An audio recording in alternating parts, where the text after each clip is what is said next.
Last time, as you'll recall, I introduced the dealer model here, Trainer's dealer model, and we were thinking about it as a model of a dealer who is a security dealer, is trading bonds, stocks and but bonds, and moving the price that he quotes, the bid-ask spread here, depending on his position, his inventory, as we said.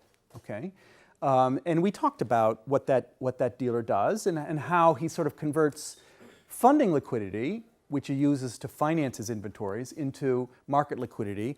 Our ability to buy or sell quickly without moving the price in volume really depends on agents like this, profit-seeking agents who are willing to take the opposite side of that trade for a price. Okay, and the price is the deviation of the price they're quoting from any fundamental value. Okay, that's what it costs us in order to have liquidity.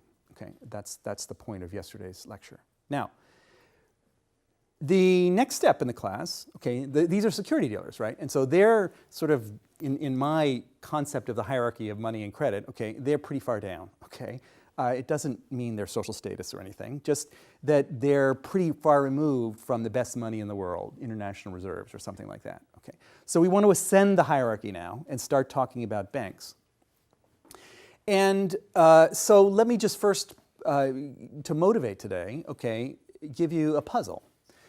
When we're talking about banks, typically, I mean, when I talked about the hierarchy of money and credit, I said we're going to talk about banks as making markets between two layers of the hierarchy, if you remember, between currency and deposits. Okay? And the price that's relevant between these two things is par, okay? A price of 1. Currency and deposits trade 1 for 1. This might remind you a little bit of the money market mutual fund issue that I just raised. So this is a little different than the security markets, right? You know, if you're making markets, you can't move the price.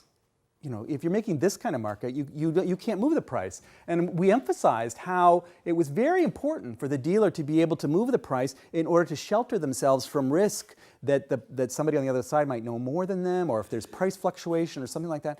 So there's two puzzles here. One is, how can they possibly make a market without moving the price, without being able to change the price? How is it even possible? And how is it even profitable? You know, why would anyone do this? Okay, since again, we're emphasizing these are profit-seeking dealers, our whole model. So if you think about the difference between this bank market-making thing and what we have up here, you say to yourself, well, first of all, we have a fixed price of 1 here, okay, that can't really change depending on the inventory. That's the whole point, okay? Not only that, there's no bid-ask spread, right? You have to be able to move from currency into deposits and deposits into currency at the same price. So there's a big difference, it seems, between banks and this model because there's no bid-ask spread and the price by design, okay, is fixed. Okay, so this is a puzzle. How can we use this model?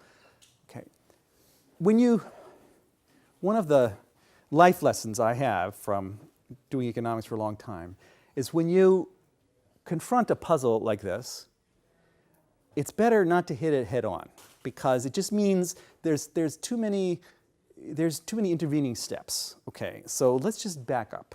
Okay, and we'll come to this. Okay, let's back up. Let's back up and let's think about our security dealers first. Okay.